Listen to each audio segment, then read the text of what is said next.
Recording starts in moments. Okay, well, welcome everybody. Today is the 22nd of September. This is the Dallas Personal Robotics Group virtual night out with people joining in from all over the world, many different places. We have a lot of regulars, and if you're familiar with our format, it's pretty casual.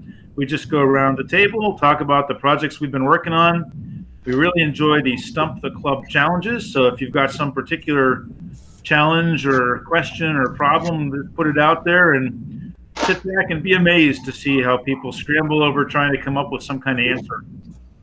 And if not, we'll invent one for you. So that's the basic introduction for the meeting. And I'm going to switch back to my main laptop. This is Carl Ott, the current president of DPRG. But so you'll see me in the other camera view in a moment. But anyhow, meanwhile, we're going to get led off tonight by Doug, who's got some progress to report on, I think, from what he's been working on the last week or so. Take it away, Doug. Okay, so I've got a couple of things to talk about. The first thing I'm going to talk about, and I'm going to share my screen so I can talk about these things, I hope. Please do. That might be it.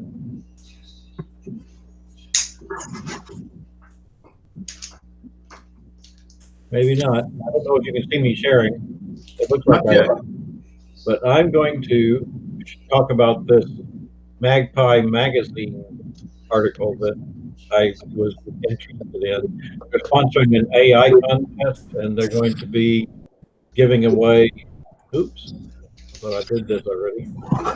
They're going to be giving away a vision kit, a voice kit, or an accelerator, which is the Google Coral accelerator, which is quite a good little deal. And so if you go to this URL, which I'm going to post into the chat, then you'll be able to have a chance to enter. I entered, so maybe y'all will beat me out in one of the places. So I just thought that was an interesting thing people would want to know about. The other thing that I wanted to talk about is this website here, because I'm creating this website, and it's going to be a place for people that do blogging about. Doug, are you trying to share? Because I'm not seeing you share anything. Oh, I'm sorry. I thought I was sharing. And you're breaking up.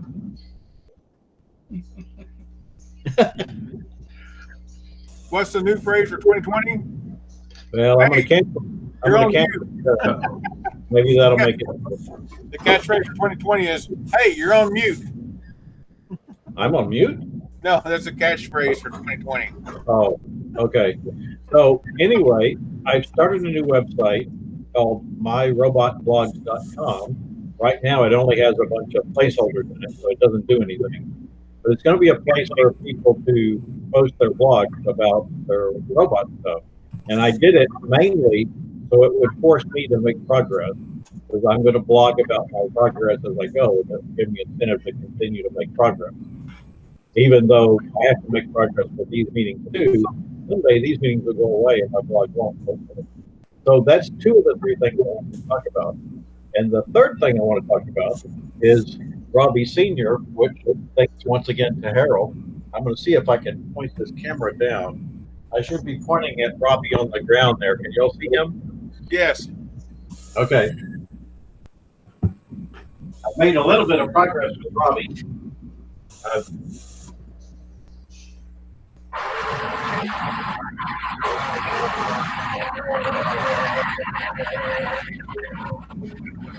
Right now, he can go forward, backward, and turn. Yay! We're moving. My dog, as you can see, hates the robot.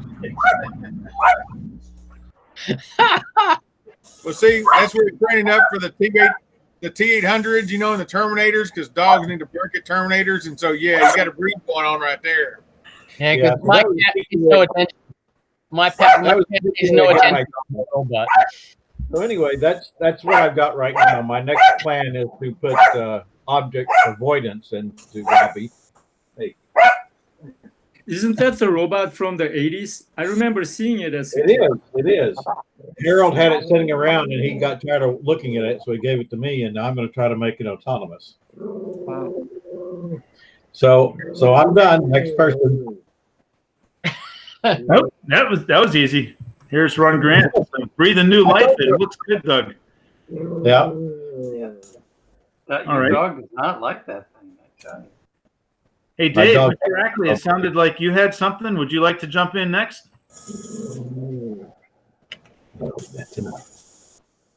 And by the way, I'm gonna be silent more or less because I have to reboot. It seems the other computer is not working. Before I can show what I want to show. Okay. Let's see if I can. Oops. Well, let's just hang on to it. Okay. I really like the Build More Robots size and shape. And the thing I have here is I have decided I needed a robot chassis dynamometer. And so that's what you're seeing here is a robot chassis dynamometer. Let's take the robot off here for a second so you can see what it is.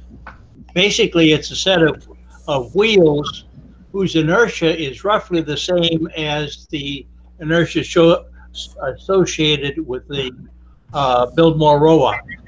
So basically, I can set this on here and with a little keeper here. Hey, if you got a little aiming, could you aim more towards your desk?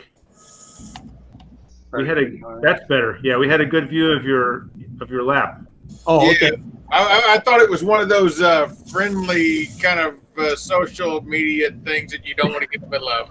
There you go. There's the beast. Wow. Oh, that's cool. And how could you repeat what you're doing with this thing? Okay. The wheels there have basically the same inertia as a Build More Robots robot, so that it simulates the robot running. Oh, So it's a Carl, chassis dynamometer for robot. I mean, use this big word like dynamometer, so it's a test jig. Yeah. Because last week we talked about test jigs, and here you've built them. Do you have it for sale, or is that next week?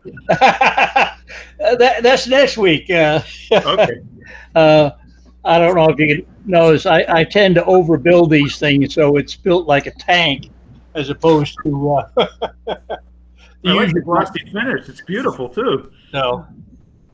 And it's built so it can take a robot of varying sizes, because the post here can be adjusted so that the wheels are over the rotors. Right on top. So anyhow, that's to tune up PIDs and things like that. yeah, you could. How did you get the inertia measured? And Well, what I did was I weighed the robot, measured the size of the wheels, which gives me in effect, the equivalent of an angular momentum, and then I got a chunk of aluminum that was big enough that weighed the right amount and had the right diameter so that it has the same inertia. Does that make sense? Yeah. yeah. So, it's close, and so it'll give me something that's relatively close that I can play around with tuning PIDs and things like that and see, how to tune things. You could even add friction. That's the other thing you can see about half a dozen different little things sitting on the desk here, which were interesting things that Murray, I know you like I2C things. Mhm. This right here is a I2C LCD Oh yeah. with a backpack on it. Yeah. The next thing up here is a GPIO expander. And this is a, I don't know if you're seeing it, this is a Adafruit voltage and current to I squared C A to D converter.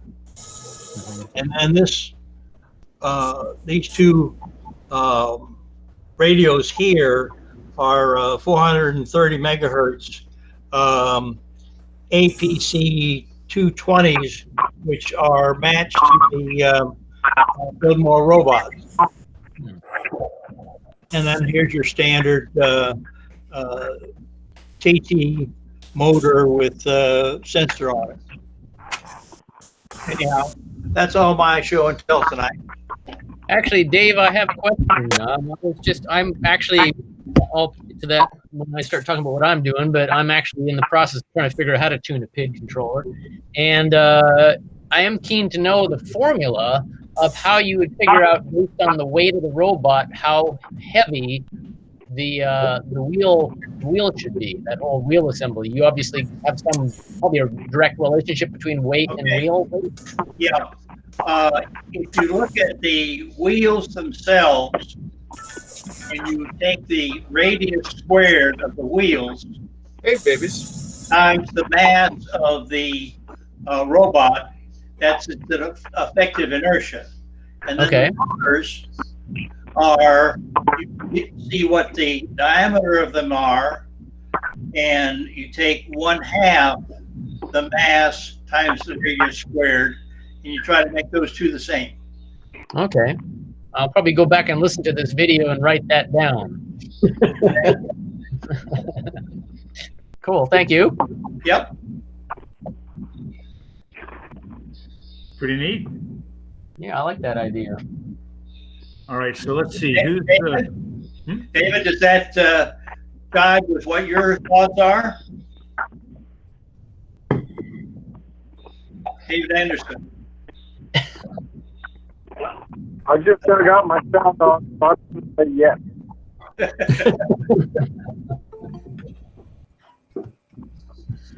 Okay, cool. All right, so let's go around the table then. Let's see. So, Mr. Harold, oh, you're on the phone. Okay, how about Mr. Ray? Who is muted? There you go. There's the thought. Yep. Yeah, I've been playing around. I got these are LoRa. Well, they're based on ESP32s, but they're LoRa, and they have an LCD on them. See if I can get that up there so you can actually see it.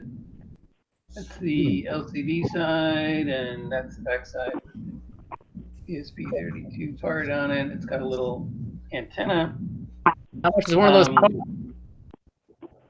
Just say that again. How much is one of those cost?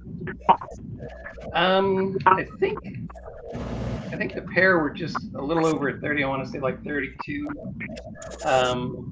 So about 15 each. Got them in Banggood. Wow, cool. I got them from the U.S. warehouse, so they actually got here a lot sooner than they would have from, they came from China. So got some of the things working. The examples don't seem to, I don't know if they're too old now and there's something else that displaced it. The examples that they showed online don't really work. I got them communicating initially and then tried some other things. And it's I've crashed and burned since then. But I think I'm going to just get rid of everything I have. Start with a fresh look on the web to find out what the latest and greatest is.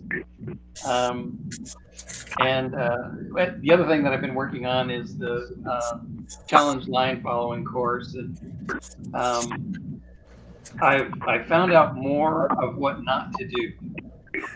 So I guess that's progress. But Progress. Yeah. I had.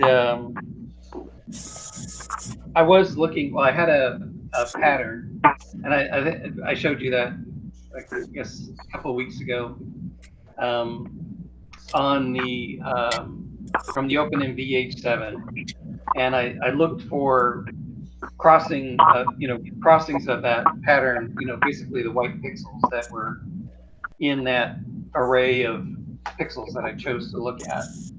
And I think that's not going to work for the acute angle ever. So I might as well just give it up. I think what I'm going to do is look at two straight lines, and look for the point where the two lines converge. So I'm going to actually identify where the lines are versus, just looking at different regions where points were. I had 3 regions before, but that doesn't seem to work. So, and I'm going to try to sense when, I go from looking at 2 lines to 1 line in the front and 2 lines in the back, with the more forward line and more the line that's further back in the image. And I think that way I can detect it, because the other detection methods that I was trying to use, like, I was trying to go, like 5 times past the point of the line to say, okay, I'm in no man's land now. Do I, what was my last valid X to try to steer the robot? And that's not working really well, because if I don't sense it soon enough, and I turn, my little array of pixels sees the point of the line, and instead of it finishing the turn, it kind of goes, like perpendicular off the one side of the acute angle, and goes off the line. So,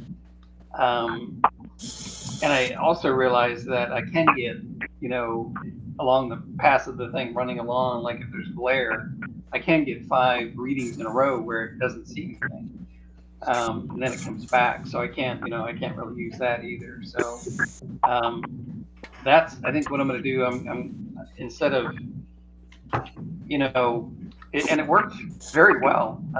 That's how I got through it last time. I was actually taking all the points that crossed, or that were in the array of pixels that I wanted to look at, and just a simple average worked 99% of the time, or 90% of the time, I guess, because it would balance out, like the white to black crossings. Those would balance out. The intersections would balance out. And if I saw, a good indication of, you've got pixels on the right or pixels on the left, are showing up, that worked well as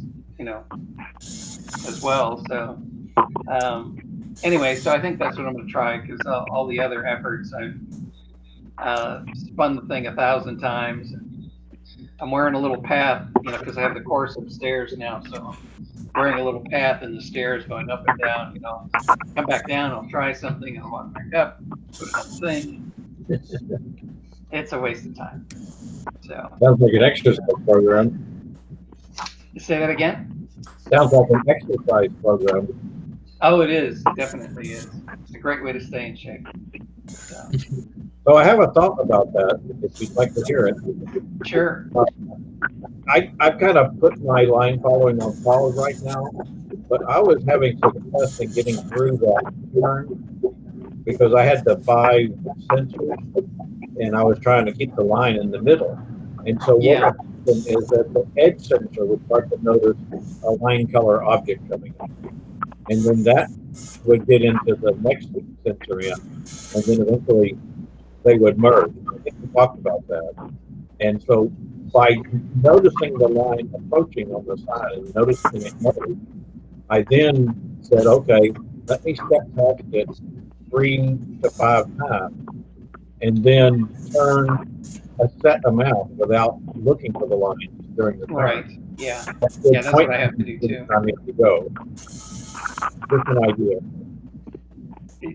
Yeah, I think that's the approach I'm gonna have to take. So it's gonna have to just go open loop, forget about the camera for a while, and make the turn that I think it should make, where I think it should make it. And that's probably the only way to get through it, because I can't assume that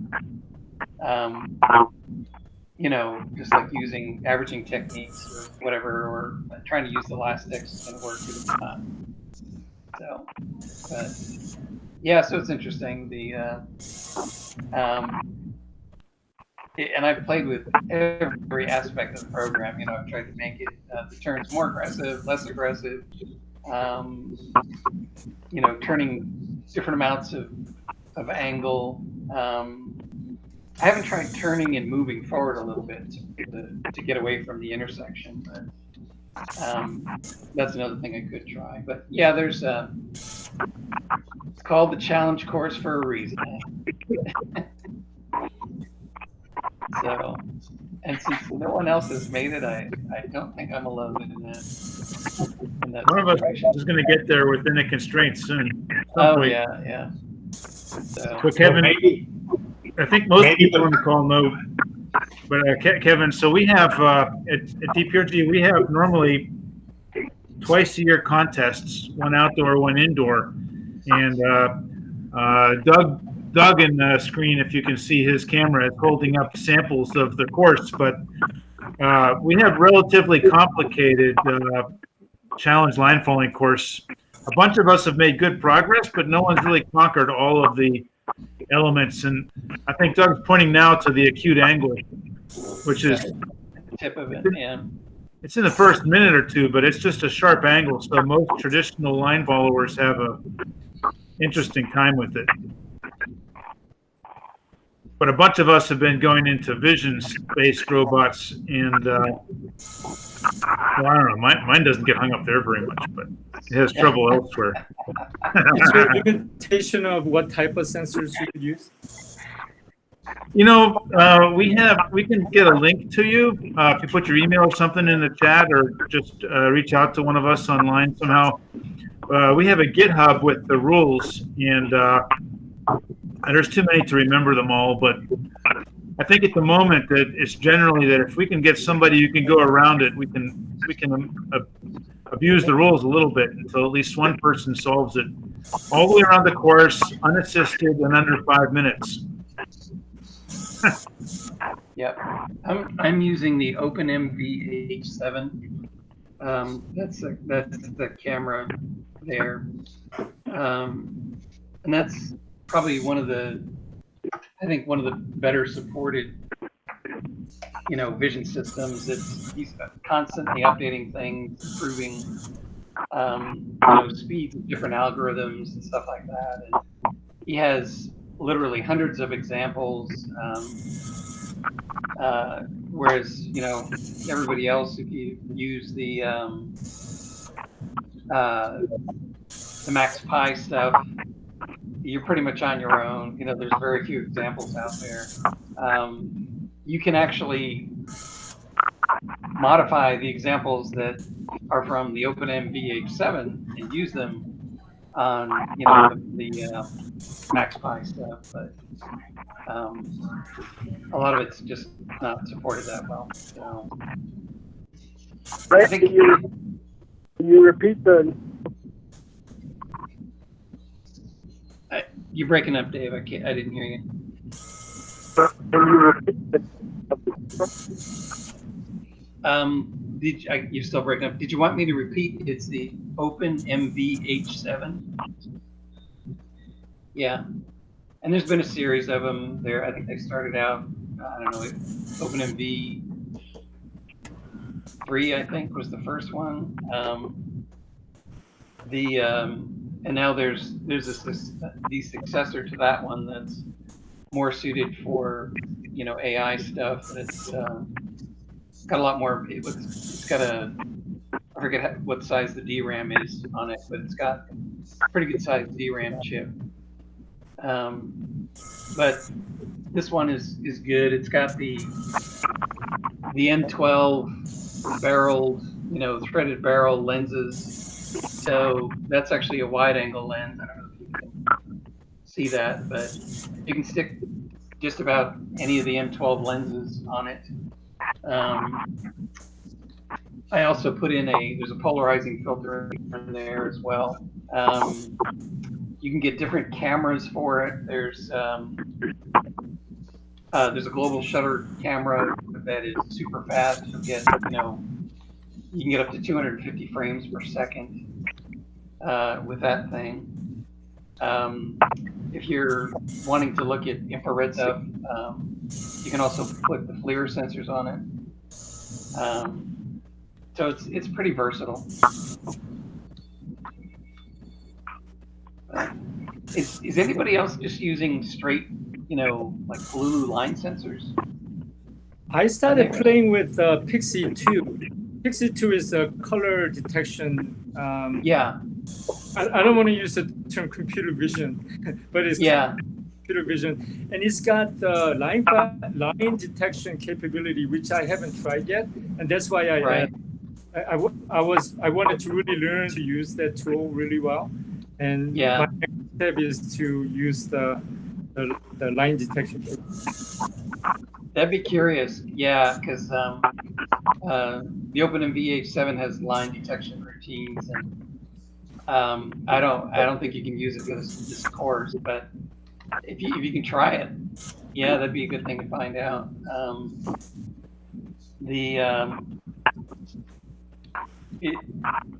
I don't know, with especially changing, from like a white background to black background, vice versa. I think it might get lost, but I guess we won't know until somebody tries it. I will. Could be. Anyway, that's all I had. Cool. Thank you, Ray. Sure. Mr. Harold, how's it going in the lab? You got something tonight? I've got stuff, and I'm going to do the present thing. Twitch channel twitching away? Yeah. Can I do my present thing? Got some wheels moving. Yeah, if you guys will pin me up, you can see some stuff. So, this is you guys have seen the wheels move before, but what you haven't seen is that this is coming off the Latte Panda that's driving it, and there's the IDE and the stuff going forward and backwards and left and right and those sorts of things that are driving it on it. I've done started wiring up some junk, and let's see if I can disable the servos controller just for a second.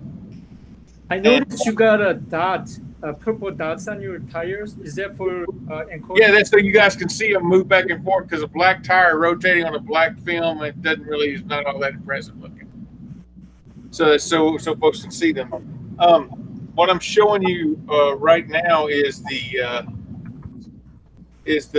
tool that comes with the RoboClaw, and if you'll see on there, you can see I've got both encoders. I've got the speed. I've got battery voltages. I've got a whole bunch of good stuff coming on here. What's kind of cool though is I can go into I can set all these things and make things happen, but just to try things out, it gives you a way to do that. Now, I don't have all the graphs set up, but then I can make the wheels go forward. I say I'm going to go forward. Now it's lying to me. Really? Oh, did you disable it or re-enable it?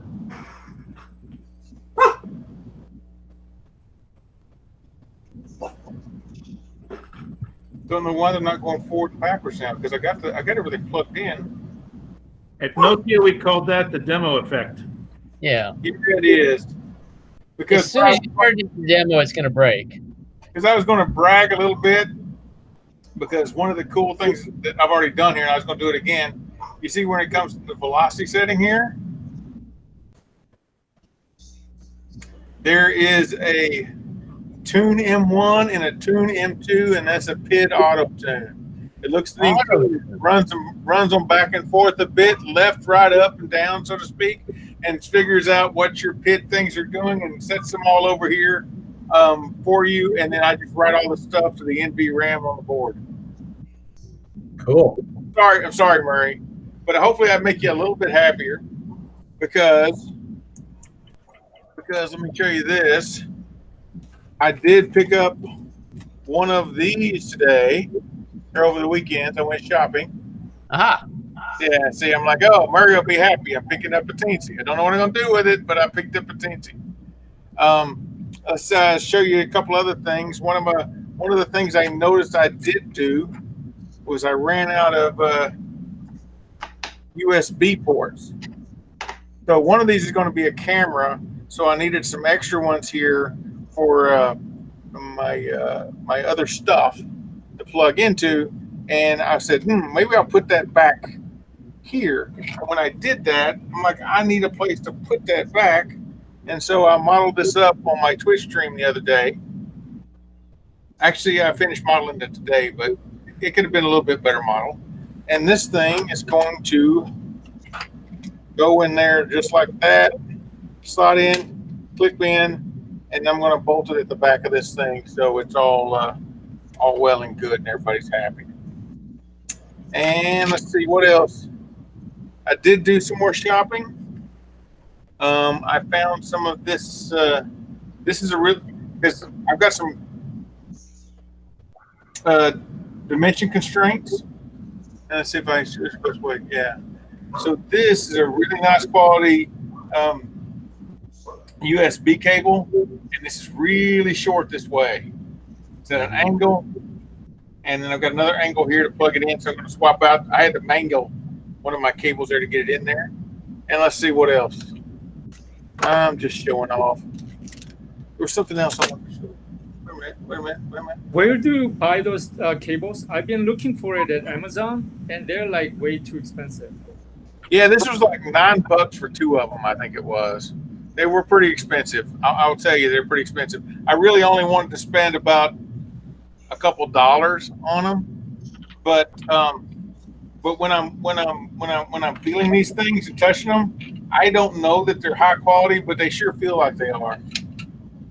Braided cables on the outside, that kind of stuff. So I think I probably got what I paid for, but I agree with you. They're a little expensive. They're a little expensive on that. And the other expense I had was I keep running these alligator clips. No offense to Tanner's, God rest the Tanner store soul. But I had a bunch of alligator clips in there, and they all kept being not doing very well. So I invested me some more alligator clips, and these things are, I think the word is sturdy. They're going to hold on really good. I think they would make a blood blister if I actually clipped it with my fingers. And let's see what else. Oh, and this RIII, I can report that this thing here that flips over and becomes a keyboard, it does work as advertised. And I've got it hooked up through a dongle, which is why I made me go get another USB port or two over here. And I know that it works through the Windows stuff. And my next steps on this is to bolt some of this stuff down and then start doing some coding so I can use this thing to drive the wheels and the robots around. So that's my next step of doing stuff. And I think that's about all I got. I think that, hey, Magic 8 Box, am I done? Next time, bet it all on red. Oh yeah, bet it all on red next time. That's what we'll do. The chassis I see there, is your chassis the Actobatics? Yes. So. Yes. I bought the chassis from Actobatics. It's been sitting around for quite some time, but I really like the chassis. I will tell you, I thought that I had more room than I did. Of course, that's just, my eyes bigger than my stomach when you're going eating at a buffet sort of thing. And it did go together really easy. I will tell you, though, the motors that come with this, although they're decent motors, they don't have encoders on them. And they're a weird size compared to what everybody else is going to want to do. Like this is a 25 millimeter, 24 whatever millimeter, about an inch in diameter motor. The ones that come with this are 22, and to get 22 millimeter motors from even AliExpress or something with encoders on them are like a non-starter. Nobody hardly makes them, and if you order those from Actobatics, they're like $50 a piece, or I can get $50 shipped. Two of these motors shipped over here, and I paid more in shipping than I did the actual motors. I had to wait a little bit, but Yeah, I mean, I do like it's ABS plastic and it's easily drillable and all those sorts of things. You got plenty of cool mounting points. I wish it come with their motors. I didn't realize at the time when I bought the thing, I probably would have done something different. Yeah, but I think that's about all. I mean, I got some other stuff that I went grocery shopping on, but I say grocery shopping. Hey Harold, what's the keyboard like? Is it is it like a touch? Does it actually click? It's kind of it clicks. Oh, it does. Huh. Yeah, it clicks, and you got a little mouse. You can move things around. In fact, here, let's see. I've got it in there right now. So if I pull up, if I can get over here, it's got a left and a right mouse button. Here, let me give you back to that other screen. So is it big enough to actually type with your fingers, or do you type with your thumb? Well, hopefully I'm showing you. Yeah. I think I got my caps lock on. Hold on. Yeah, I do.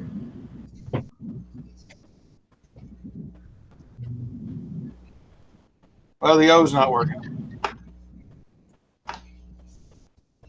But I'll take the Does yours also have a mouse pad on it? Your keyboard, your little keyboard? Yeah, I think it does. Yeah, I think I have the same one. I bought a Raspberry Pi and it was a kit, and it's a slick little keyboard. It's all self-contained. I think even the dongle's inside. You can keep the dongle inside the keyboard.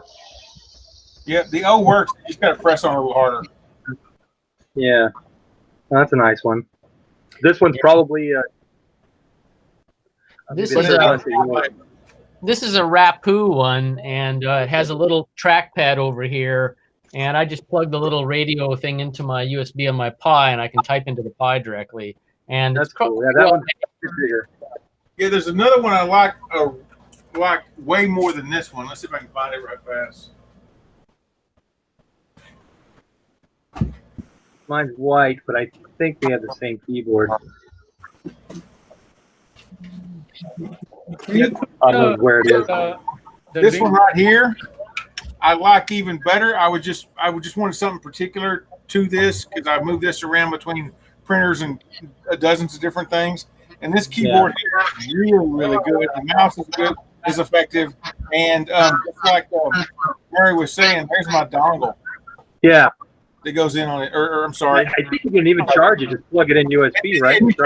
I charge it, and so the only reason this cable's stuck in here right now is so I don't lose it. Because it's got one of those. It's got a micro B in there. You know, it's got that old, the older school micro thing that you can't hardly find. You can find them, but you know they're not as common as they once were. Yeah. But this keyboard here, it actually has a really nice feel to it. They're rubberized keys, and as you click on them, and you can do the thumb really easy on it, and of course you're up and down and your left and right click.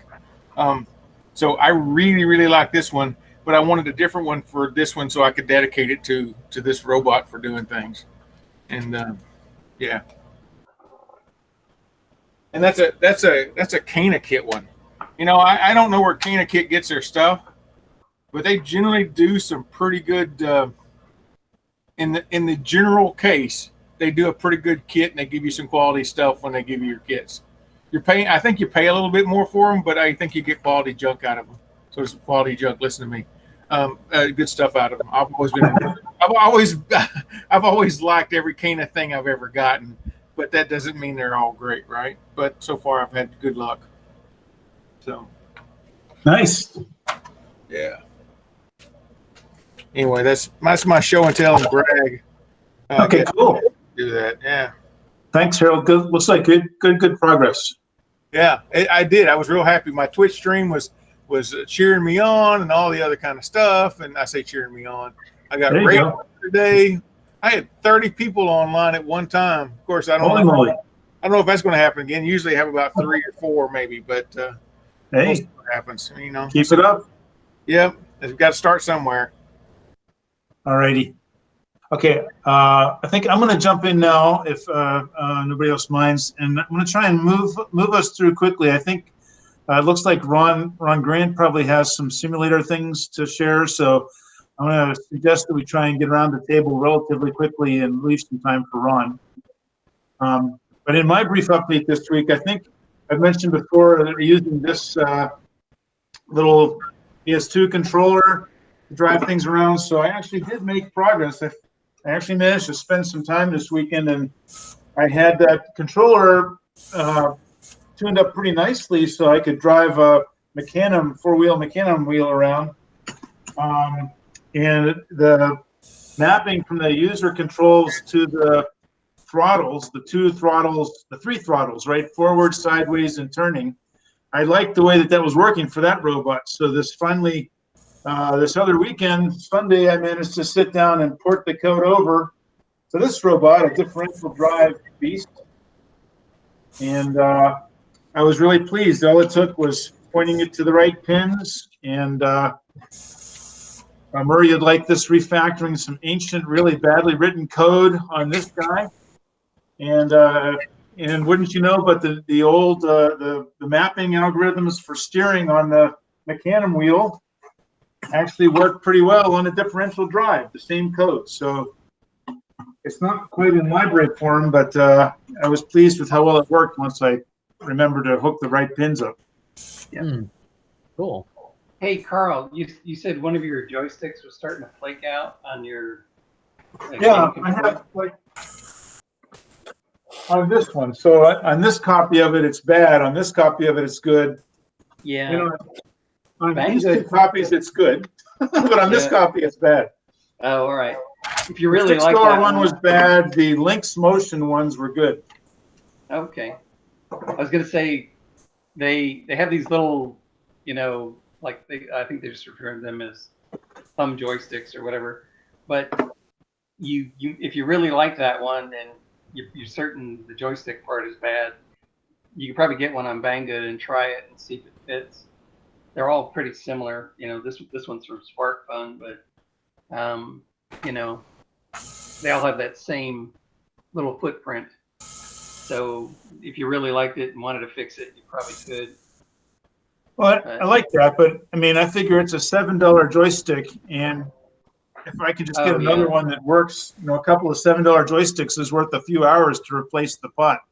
Oh yeah, yeah. And I like the standard ones too, because I mean they have so many buttons on these. There's like 22 different buttons or 22 potential states that you can measure key pressed. And yeah, and I like Murray what you're holding up as well, those options. But like you can see here on my screen share, you know, I can now have a little map where I can define standard behaviors. So I can have a really easy to replace off-the-shelf controller with common behaviors on whatever robot I want to use, and then just have it follow me around.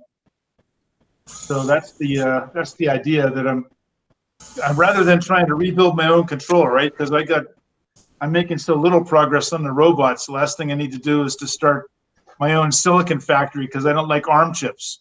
Yeah, yeah.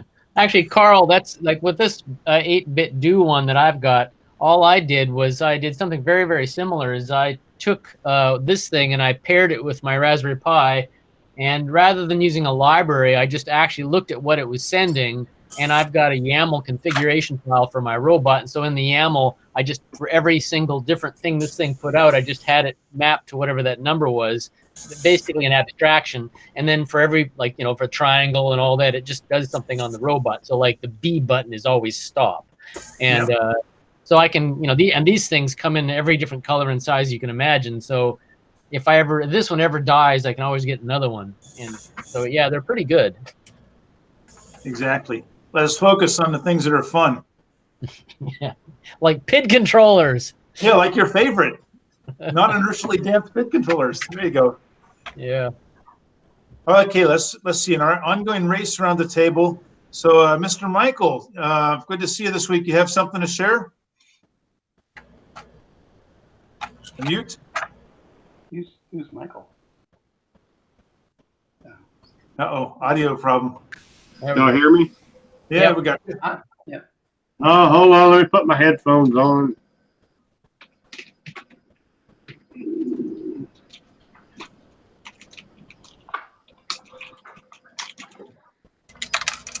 Y'all hear me now? Yep. Yeah. Well, I've showed you all this before, but you know what? I've been out of the loop for a while. I guess y'all know that, but that happens to me. Back there in the background, that's my claw machine I showed y'all several months ago. Yep. Right now, I'm building the controller case for it. Everything's going to go. It's going to go on the back of it. Wow. Got my drives in there. But here's what I wanted to show y'all is I showed y'all this. I want to make this for like a carnivals, these Halloween carnivals, where I can disassemble it real fast. And I had these on there to take the disassemble the motors and everything and the proc switches and all that stuff, limit switches. I didn't like this. So I'm changing all of this. It's kind of a mess. Yeah. Right now into these. I like this. See, these are going to go, this side of this goes inside my box and over to the Arduino. And this side's going to hook up to my drives and my motors and stuff. And I can just quickly pull these out and disassemble everything. Yeah. And these will be wired, and I got them color coded. See how they're color coded, white, all the different colors. See that? So when I take them to the event, I just plug them back in, assemble everything, and everything's wired. And so that's what I'm working on right now. Wow. So I've got everybody's seen these drives. I'm sure y'all even have some. And there's an Arduino Mega under all this mess here. So that's what I'm doing. So that's what I got going now. I've been working on that, rewiring that all day long today. So that's it for me. That would keep you busy. Nice. Yeah, absolutely. Do you So I ripped all this out today. Ripped all that mess out and redone it. So wire harnesses. Oh. Yeah, wire management's tough. Don't you wish you had a robot that could do wire harnesses for you? Exactly. Anyway, that's what I'm up to. Ooh. All right. Do you have to tear it apart each time, or can you make it so? This is, by the way, is gonna hang. Like I said, this is gonna put the top on this, and it's gonna hang on the back of my claw machine over there. Oh, it's gonna hang on the back, and then I'll have it. I'll have some pretty nice. That way it'll look more like, like a 3D printer. You know how they have the black. What do they call that stuff?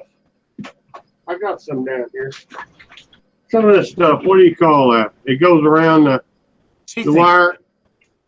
Yeah. But anyway, it's gonna. All the wire is gonna go in these jackets. Yeah, it's just a split something or another. I forget. It's just split. Braiding, and all the wires are gonna go in that, and it's gonna be real. Right now, it's a mess over there. And when I drive the axis on it, the X and the Y, it's just that wires everywhere. So I'm gonna have those on there, and it's gonna be pretty nice when it goes back and forth. Like like on a 3D printer or whatever. So I got the same stuff for Johnny to kind of clean up his wires as well. Yeah.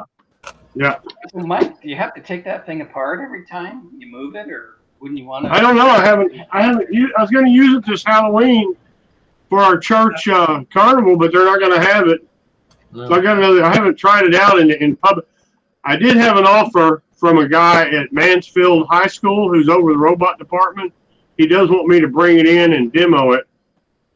But I don't think I'm going to have to take it apart. I got a pickup. I'll just set it back there. But just in case I have to, I can. All that is it's PVC pipe. PVC pipe with these 3D printed corners like this that I made. Yeah. And I can just slide it out, and I think I could put it together and take it apart within 30 minutes to an hour. That's my plan. I don't think I'm going to have to take it apart. That was just in case. It's good to have connectors. Yeah, absolutely, just in case. So, Cool. that's it. Thank you, Mike. Very Yep. good. Mr. Robert, how's the world from LA today? I'm doing all right. I'm just working on my, you guys know about the Back to the Future stuff. These are the sound cards that I build for them. And my last, I would say 6 batches, I'm having all kinds of trouble with the sound. For some reason on this chip, I cannot get track 7 to do properly when you trigger it. It just will not trigger. And I'm not sure if it's a problem with my file or what's this problem with the chip on this thing. I don't know.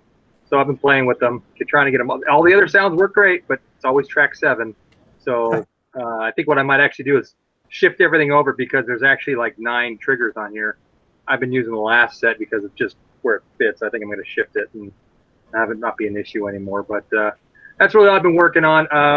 Haven't really been doing much, but it's going to a cardiac rehab class 3 times a week, walking a lot, walked a little a day, but I wasn't really feeling it, so I only walked like 10 minutes. That's about it. Johnny 5 was in your living room calling you back to say. Yeah, you know what? I take that back. I did work on my R2 just a little. I got to sand the body. When I put it together, for some reason, one of the uprights didn't go all the way in, and so it's probably like an 1/8 of an inch out. But it's enough that I'm gonna have to sand it flush. That when I put the skins on, it'll be all nice and flat. So I did start sanding away on that, and it's kind of smoothing out, just kind of smoothing out the frame, all the wood, because it's wood based. Just kind of smoothing it out a little bit, clean it up a little bit. Yeah, there is that one pillar though that it's sticking out on the bottom. I don't know why I didn't catch it. Usually I'm pretty good about catching that stuff. For some reason I didn't catch this one. So it's too much to just knock it back in place. So I just took some 60 grit and started just working on it. Follow the fit. Yeah, but that's about it. That's really maybe it's more this week. I've been looking at the legs. I'm spending a little time out in the garage, and the legs are out there, so I might actually put the legs together, glue them all together. I got to put usually put dowel pins in them, so I just got to drill the holes where the bolts go to when you. If you guys are familiar with putting the R2 together, a lot of times they use what's called the a gas pipe, where they have 2 different sized pieces of pipe that fit into each other. They put pins, and those get bolted onto flanges. Those flanges get bolted onto the legs, and I have the holes pre-drilled. I just got to drill the rest and mount them, and then I can make sure I got my holes drilled, and then start gluing my legs together. So that's about it. Cool. I need to get some work done on him. He's calling. So. Yeah, the weeks just fly by. They do. They really do. Cool. All right. Hey, Mr. Murray, how's life in your world these days? Oh, well, we're having a major, we're in springtime here, but we're having a winter storm. So we had 130-kilometer gusts last night. I've had lots of patient emails back and forth between me and David Anderson, and he's been trying to help me get through rewriting my PID controller. For those who don't know, I've got a robot that I've been writing my own OS for in Python to learn Python largely. And so I'm on version 3 of my PID controller now. Version 2 was completely bespoke. I wrote from scratch. And I realized after this conversation with David now that I kind of had version 2 mostly working. I had, as I think many of us do, over-engineered it. I had the slew controller and all the stuff inside the PID controller. So I went out and I just grabbed off the internet one called Simple PID, written by Kevin, what's his name? Anyway, I want to give him credit because I actually used his code. In any case, I took this simple PID controller, which just does PID, and I basically really heavily modified it so it fits into my framework and my YAML configuration and all that. But I couldn't get it going. I just couldn't figure it out. I was like being a real bonehead about it. And so I emailed David, and he's been very generous with his time in trying to get me to the point where I actually understood what was going on. Because, of course, what I'm trying to do is control velocity, but that's actually controlling motor power. And for the longest time, I couldn't see the relationship between velocity and motor power. And, of course, there actually isn't a relationship. That's, as David said, that's what PID does. And so I finally, last night, took the last of the ideas that we'd shared back and forth, I actually he kind of did some pseudocode in an email and actually got that running. It doesn't fit into what I was doing, but it actually almost with just a few minor changes, his pseudocode, because I don't think you're a Python programmer, are you, David? No, he's saying no. He basically was taking my code back and forth in the emails, and I just took his pseudocode, which was this back and forth, and I just implemented it, and it actually kind of worked. But it didn't change anything. So I basically went back to the PID controller I had been working on, which is version 3, and I can't really demo it, but I can show you. Let's see, does that show a robot? Yep. Yeah. Okay. So what I've done, I've got this new fancy rotary chassis for doing my IMU stuff, and I've mounted a potentiometer here. And what I can do is I can demo it. Basically, what happens is it runs, and then it breaks, and then it runs again. And so what I'm doing is I'm basically I can adjust this potentiometer now, and I can change either KP, KI or KD, and I'm trying to tune it. So it just does this until basically the batteries burn out. But that's basically what I've been doing. Is I'm now at a point now where I've got a functioning PID controller, but tuning it is very tricky. I think part of the thing that I'm having trouble with is that my version 1 and version 2 PID controllers actually had the slew limiter in them. So I was ramping up the speed, and what this is doing is I'm just giving it 60% velocity, and it just jumps up and it does that huge bump at the top, which a PID controller can do, but normally wouldn't do. You usually ramp up using the slew controller or slew limiter. So what I might do is actually bring the slew limiter up to like 60 on the velocity, and then let the PID controller take over, and it won't have that big bump, and it'll have a little better chance of actually getting a value that's for PI and D that's more reasonable. Hey, Marie, can you show the curve? I'm wondering if it's because you're limited, but your integration is still going on. So you have I forgot the term, like integration. Oh yeah. I forgot the term, but yeah, you should not integrate when you are hitting the limit. Otherwise, it'll cache that. You want to prevent windup. Yeah, integral windup. Yes. Yes. There is actually a feature in the simple PID, the Python simple PID controller for avoiding integral windup. But at this point, I'm actually only successful in getting the P going. I've tried putting I and D back in there, and I just got started on the real tuning last night because I finally had integrated all the ideas from the emails back and forth with David. So I'm just kind of at the point where I'm just beginning to really try to tune it. Here's one of the things I learned last century about, in effect, PID controllers, is that if you increase the gain, it'll start oscillating, and then you crank up the derivative term, and it dampens it out. Right. Okay, and so that's sort of the tuning of cranking the P up until it's marginally stable or even unstable, and then crank up the D to dampen it. Okay. Yeah, because what I got from one of the, I can't remember where I read this, but basically that you take the P up until it oscillates and then cut the value in half and then start working on the D. But, and David was basically advocating that I didn't even really need the I, that the integral could come off of the PID controller, that you really just have a PD controller and you'd probably be fine. And I haven't got that far, but I have certainly seen where if I take my P value high enough, it'll just go whoa, whoa, whoa, whoa, whoa. And if I cut that to half, that gives me the value I'm using for P to try to tune the I. Yeah. But the only question I can think to ask is it P, D, and then I, or P, I, and D when you're tuning? The I is somewhat superfluous unless you're using the I between the right and the left so that the it steers straight.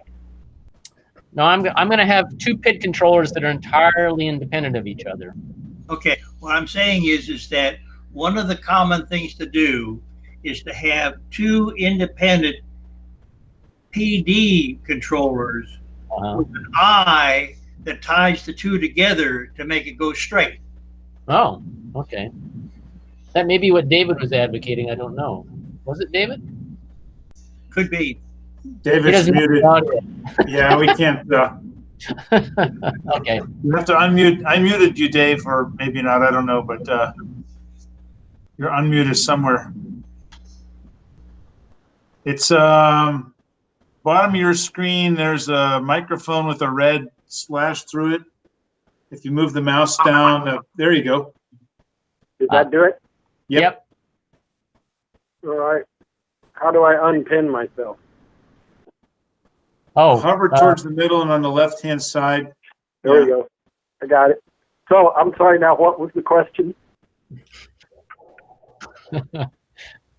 Well, basically, Dave was saying that if I have two PD controllers, which is sort of what you were advocating, that you could use the integral to tie them together so you could drive in a straight line. That's a way to steer the robot, basically, by looking at the difference in the error between the two wheels. That's something you might want to play with, but I would suggest later. Yeah, yeah. In terms of tuning them, and this is kind of complex here. There's lots of different ways to do a PID controller. There's not a PID controller. There's just kind of a bag of tools. And so there's things like feed forward, and there's all kinds of other things you can do to tweak a PID controller. But basically, the proportional term is the main term that's operating. For example, when there's not a large change from one sample to the next, the derivative value is 0. So you're just operating. So the only time the derivative value kicks in is when there's a large change from one error to the next. Okay. So, and that can happen even because your control changes abruptly or because the outside environment changed abruptly. Suddenly the wheel, you dropped over a curve and the wheels speed up or something like that, that you don't have control of. So the general principle is that you'd like the PID controller to be pretty sharp so it can respond quickly to those things. And then if you want to do acceleration and deceleration ramps, those are done at a level above the PID controller by feeding it incremental values. Right. But the controller itself needs to be pretty quick.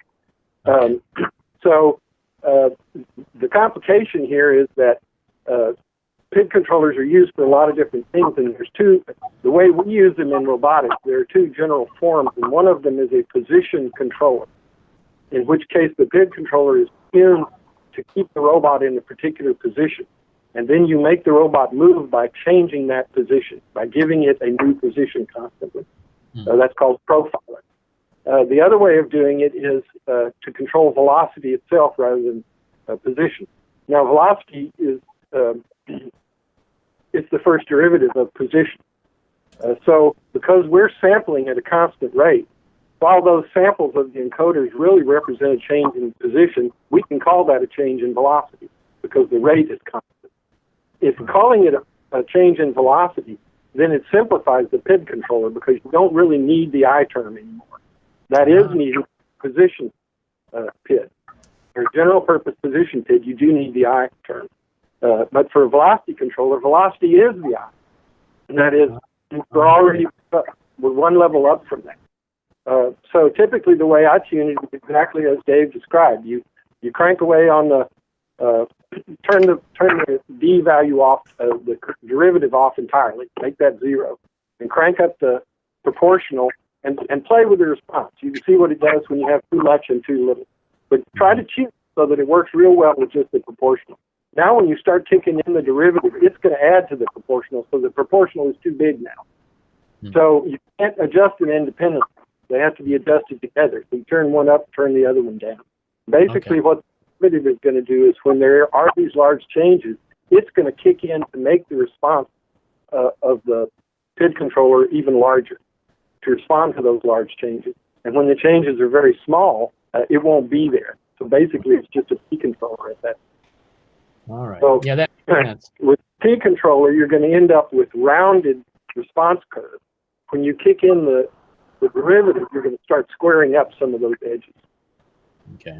Yeah. And that ties in with some of the things you were saying in email with the I mean, for someone obviously who has experience and understanding in the math background, this comes to you easily. But for me, it's like I did university math, but I've lost it all. So all this stuff that, it's not intuitive to me. And but that actually was a good explanation. Thank you. That makes good sense. What I've been doing in a lot of this morning was I was trying to do P and Y, and that's why I was having so little luck, because I should be doing P and then G basic and just leaving I at 0. Yeah, at least the implementation of the keynote I sent is basically the power by itself when you have into the motor. Yeah, I went at it somewhat backwards in that I played around with a PD controller and turned the knobs and saw what it did as a technician of JPL, and said, "Oh, I ought to know something, learn something about servo." So then I took a course. So I went backwards at it. I observed it first, and then said, "Okay, now I need to know the theory."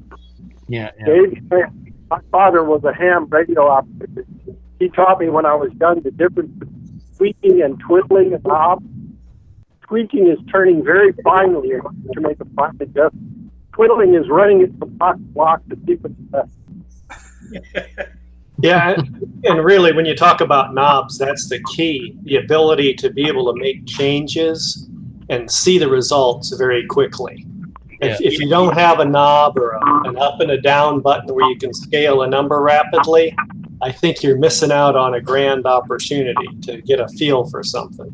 Yeah, that's exactly what I had. I had a knob for the gain and a knob for the tachometer, and I played with it. I get used to maybe the object. I used to set up a space, so we have a knob, break the number, and then you're breaking up, David. Maybe back up a bit, maybe? Okay. I'm not sure. Try now. I can guess what he's saying. Here, let me see if I can put words in his mouth. Yeah, I think, well, maybe this isn't what he was saying, but he said earlier it's great to start at 0, where you've got nothing there as far as gain, and then you work up.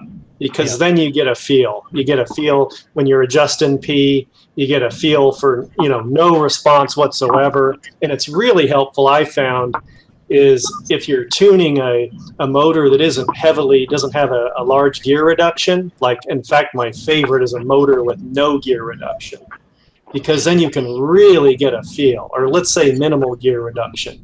But when you start throwing a big, reduction gear in there, it gets a little trickier to see what's going on. In fact, my first robot, I think David will remember this, I built a robot with direct drive, and it was certainly not optimal, but it was really beautiful for being able to see what was going on with motor control. Yeah, I find that women don't like tuning, tweaking, or radio twiddling of any kind. Twerking? Did I hear twerking? I hear twerking. You get us in trouble, Ray. That's what my wife asks me all the time. So, are you going to go twerk tonight? And then maybe that's twitching. Oh, there you go.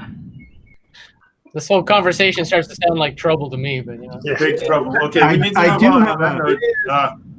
Okay, so I'm presuming that Ron has a bunch of longer stuff, so I'm trying to get through. I think we have 3 more people or so before we can get to your stuff. Is that okay, Ron? Yeah, that's fine. Yeah, I might drop over, but I'll hang in there. I've been going like a madman, but yeah, let other people go. Okay, just because I'm guessing that yours might go a little bit longer. So. Oh, I'll try not to. Jeez. I know. I'm with you. Okay, well, we're going to keep you awake. We're going to get to you. Just hang on there, my friend. So, Mr. John, how's it going there in your land? Fine. Didn't do any robot. Did Brassmith and says so. Let's hear Ron. Let's hear Ron. Yes. Okay, so let's move on then. Thank you. So that's cool. Hey, John, how about you? Not much. One quick update is while tonight I tried this platform IO. I'm glad that it's working on a MacBook, and it found my Mega 2560 downloads okay. I can debug it. I can see serial port, so it's amazing. It's good. I mean, I'm the first time I can debug. I don't know if it's. I think it's running on the chip, but it can allow me to step through. so yeah, magical. But yeah, it's good. That's good. Thank you. Sure. And is that with a USB connection? You have JTAG or something? I've got a yeah. Let me show you. I've got this. Yeah. So this is the port, the USB-C or whatever. It goes into the MacBook. Yeah. This is the USB. It's more like here's the video. Here's 3 USB port. Okay. I think it's like $10, $20 something from Amazon. But yeah, it works. So. But the connection to your Mega is a USB. Yes, right. This is the USB. And even with that, Platform IO is letting you step through the code on your Mega. You know, honestly, look, it's like 2 hours ago I started downloading that or walk through the tutorial. I don't even know which port it's using, but basically okay. I got the extension and I put my code in, it compiles, and I say download, it just downloaded. I took some trouble figuring out this baud rate configuration. But yeah, there's the one line I put in, specify the baud rate, and I can see what my messages are. Earlier it was just jumbled code, then it showed up. And then the debug was just right there. I just clicked the debug button and set a breakpoint. It worked. So yeah, I mean, I can, you know, want to I'll have trouble finding it. I don't know much, but so far debugging is get it worked out and give us a presentation. All right. Yeah. Maybe like a 15-minute presentation. Yeah. Once you figure out how it works consistently. Yeah. Cool. All right, we'll do. Yeah. Thanks. All right. Thanks. Okay. And then so Kevin, maybe if you don't mind. First time here tonight from Chicago somewhere, but could you just describe a little bit about that chain you described earlier of how you found DPRG, and maybe if you're working on some cool projects? Right. So I've been active with homebrew robotics at Silicon Valley, and during the course, I found out that LA, they have a group called Robotics Society of South California. So there I heard about Seattle group that was meeting starting last month. And when I attended that Seattle meetup last week, they talked about you guys here. So through the pandemic, now I am able to attend all the robotics meetup. So thank you for giving me the opportunity to sit in. I thought I recognized you. Yep. So I am very impressed with everything you got going, but I think it was a mistake for me to drop in because it's going to cost me a lot of money. But I am very impressed with the stuff you got going. In my case, last decade, I've been working on some very tough projects like bipedal robots walking and autonomous drone projects that I've been working on. So I go out to test my drone, and the thing about drone is when you build something, you got to build like 4 of the 2 of the same type. So variation A, variation B, and then you got to have 2 of each because in case one of them will prematurely crash because I come home when it crashes. So now at my lab, I got 30 plus scratch built drones just sitting there, none of them be able to fly. And my humanoid robot biped side, I'm doing all this crazy programming with no tangible stuff or success.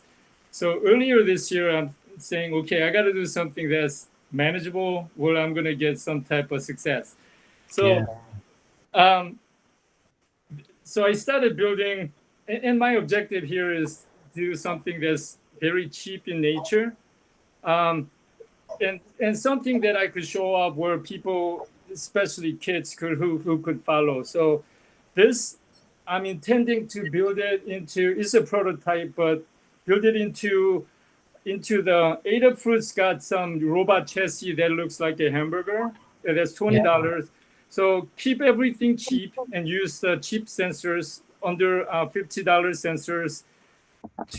And objective is to build a soccer playing robot, sort of like what they do in the RoboCop.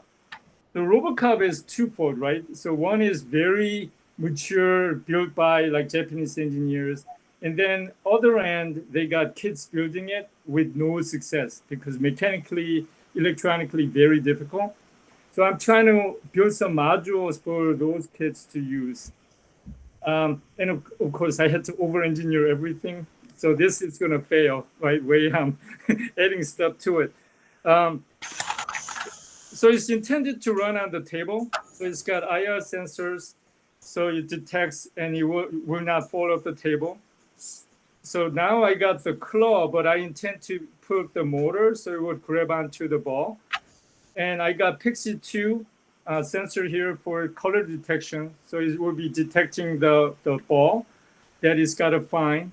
And then it's going to detect the goal where it's got to score, and then detect the opponent and the friendly player. So the rule of RoboCop is 2 robots on each side, and they have to use each other to score. Arduino Mega at this time, and I got IMU built in here, so you will know the absolute direction. One problem is using encoder is not going to work here because these robots tend to run into each other, and it's going to throw my robots off. So I'm looking at getting the optical flow sensor, those cheap type, and I'm even trying to use the laser mouse and then gut that out, put it in, because kids got access to those versus trying to buy $50 optical flow sensor. So built it in so it would detect how much it had moved despite of something running into it, and the IMU is going to help orient to the right direction. And the Pixie 2 sensor is a little finicky depending on the lighting situation. So whatever I program in and have it learn that color, by the time I go to a location and have it compete, it's not going to detect the object. So the strategy I'm coming up with is that it's got the CC mode where it's detecting the pattern or the simultaneous color. So use that as a trick. And then the detection will be train the color, let's say yellow, in different lighting. They have like 3 major lighting, and then have it trained. So even though I go to the different lighting situation, it's more likely to detect that ball. So that's where I'm at right now. I totally over-engineered everything, but this is not gonna like drop and crash just because I made a mistake. Kevin, one thing you could do, I'm not sure, I've got a Pixie 2 and I've only just played with it very briefly, and I know that probably interacting with the models that it creates might be rather difficult, but you could get yourself I'm trying to think what they're called. They're basically a color chromatograph or whatever. They're basically a little sensor that can give you a sense of color of light, and you can get ambient light color and then figure out if it's fluorescent lighting or whatever, and maybe just do a sense of what color the ambient light is, and then maybe choose which of 2 models or which of 3 models, like incandescent or fluorescent light or outdoor light, and you could then choose the model that you've tuned rather than trying to have the model encompass all those colors. I think the word is spectrometer. Yes, thank you. Yeah. Take a look. Are you using a Raspberry Pi or an Arduino? Arduino right now. Whoa. Okay. You know, I think that's a good idea, Murray. If you had a spectrometer, I know a bunch of people apart from Adafruit and all those people say those things. If you could get the ambient light going on there and somehow provide a transform into the Pixie 2, that might get you the color you're looking for because you're using that's a good idea. Well, but that's a good idea.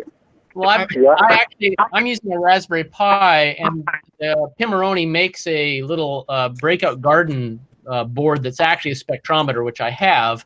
And what you could do is do what photographers do, and get yourself a bit of plastic or glass that's got a milky surface, and aim it at that, and it'll basically do what a camera sensor does, and it'll give you an image of the ambient light.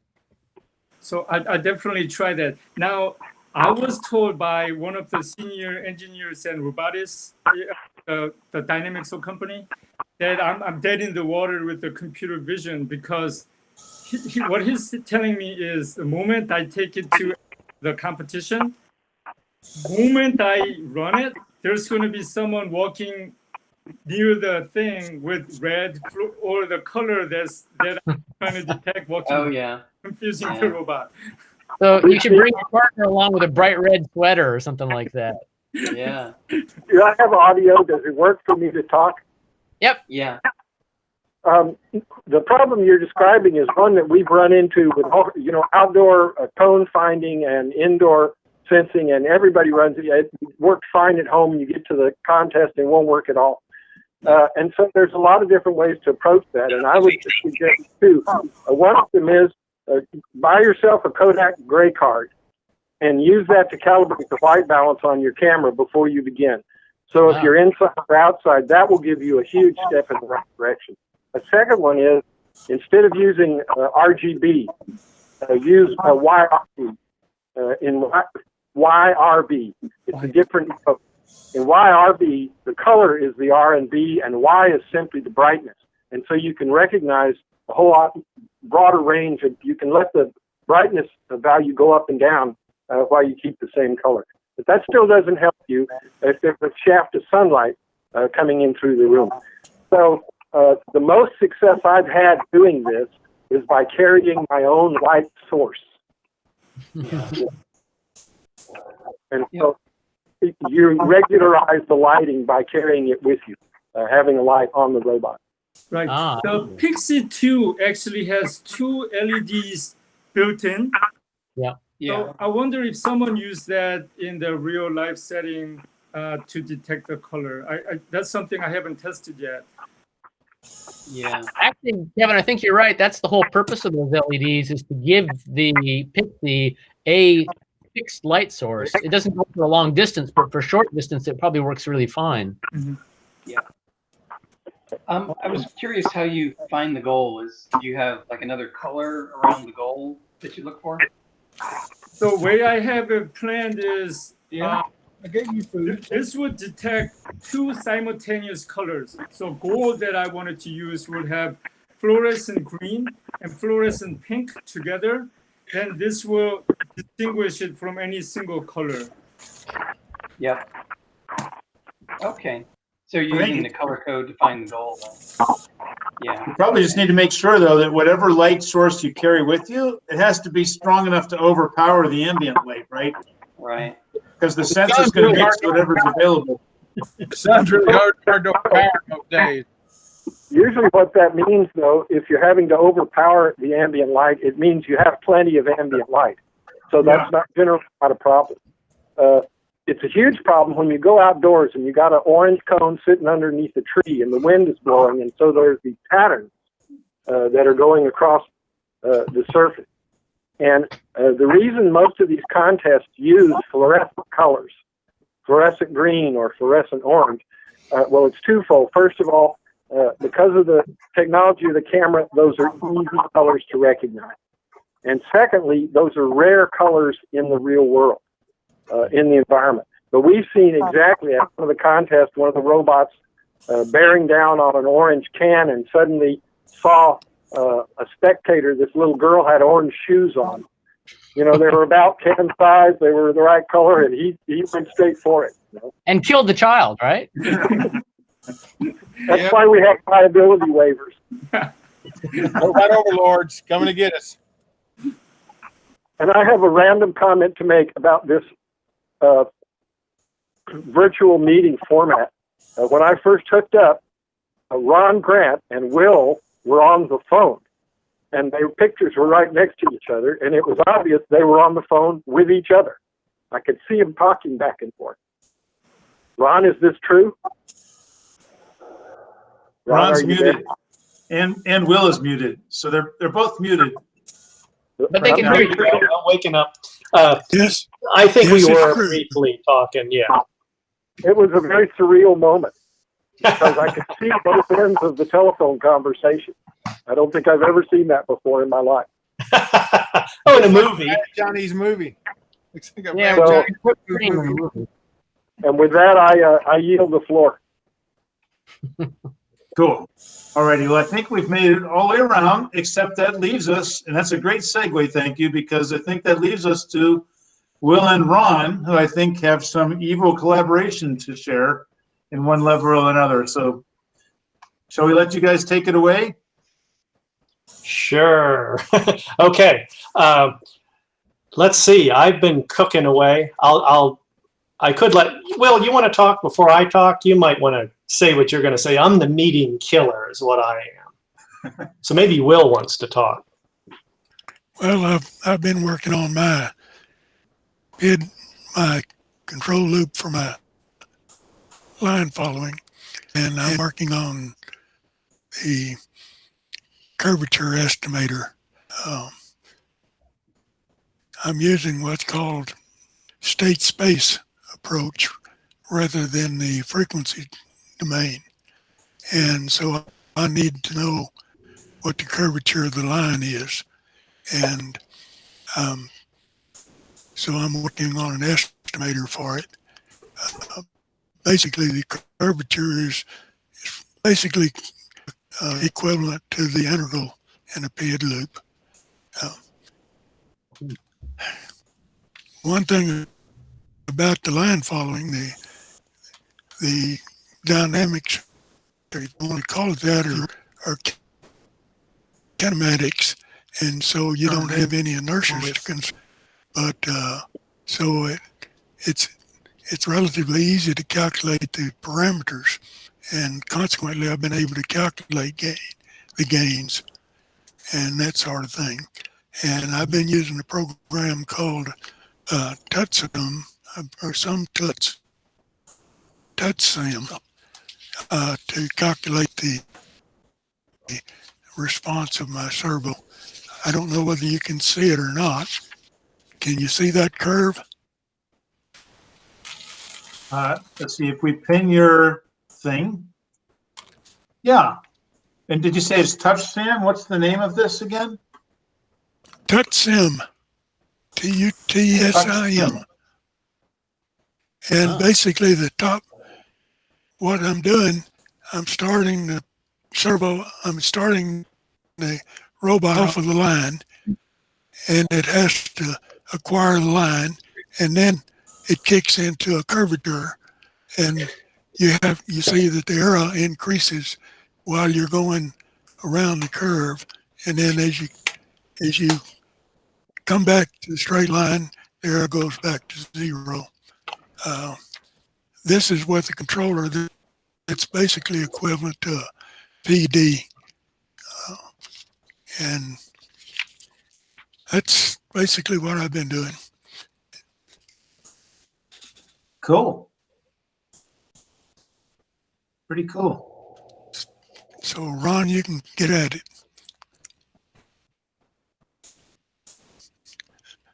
So Ron, and Ron, you're still muted, but well, you're unmuting. So, yeah, sorry. Captain, one little bit of backstory, if you haven't heard yet. I think everyone else knows this, but since we haven't been able to have contests in public, we've been talking about how can we still do some kind of contest this fall, this winter. And as it turns out, a number of us have been doing this this challenge level line following course. And as it turns out, Ron has written a cool simulator. So there's a chance we might be able to use his simulation environment to run a contest virtually. And okay, with that, that's my intro for you, Ron. The rest is yours.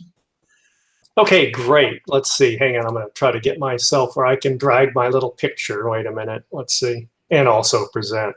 Wait a minute. Let's do that. Let's see. Hang on.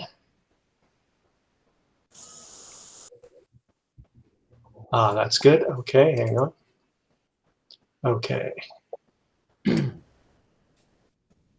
I've been busy working on getting the simulator control code into a library, which will allow the, I think it'll hide details that you don't need on the simulator. And also I've been working on improving performance.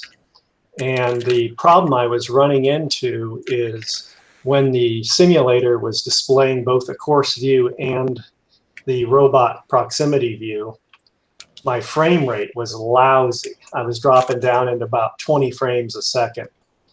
But leveraging GPU a little bit, just without any real fancy code, processing supports the ability to create texture maps or bitmaps that are loaded into the CPU, and then specify polygon regions that are like a sample region of the texture. In fact, what we're looking at right now is the robot that is positioned right here is essentially a region of the map is being sampled. And if the robot rotates, then the region we're sampling is rotating. So right now, in this orientation, we're actually sampling a tile, almost like a tile, but rotated about 45 degrees, as you can see there.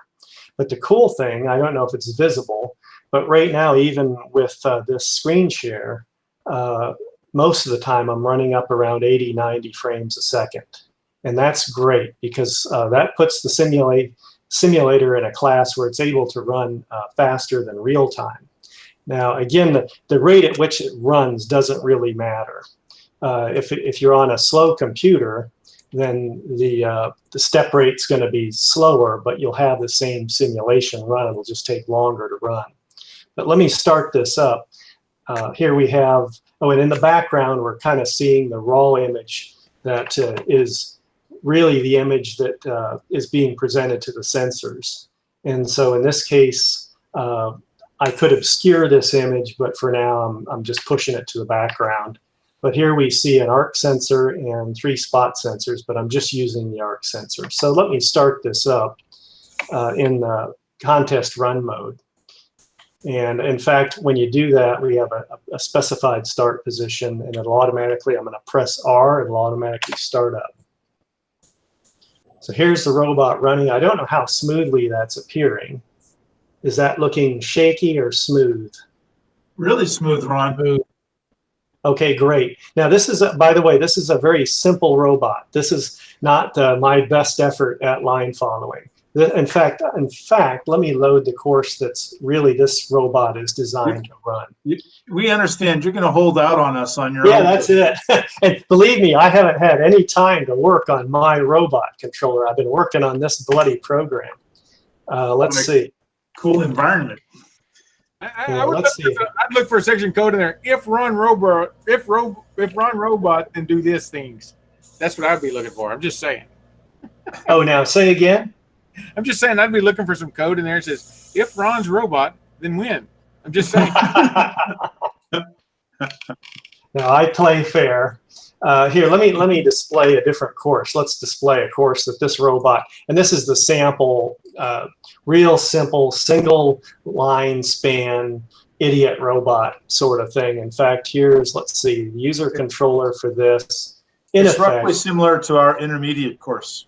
Yeah. Oh, yeah. And this, I don't know how accurate it is, but it's close, I think. Yeah, it's close. Anyway, and it would be nice to get the actual course on here, but let me run this. Let's see. This one should run. Oops, hang on. As I gotta restart the program. I just crashed it by, oh, wait a minute.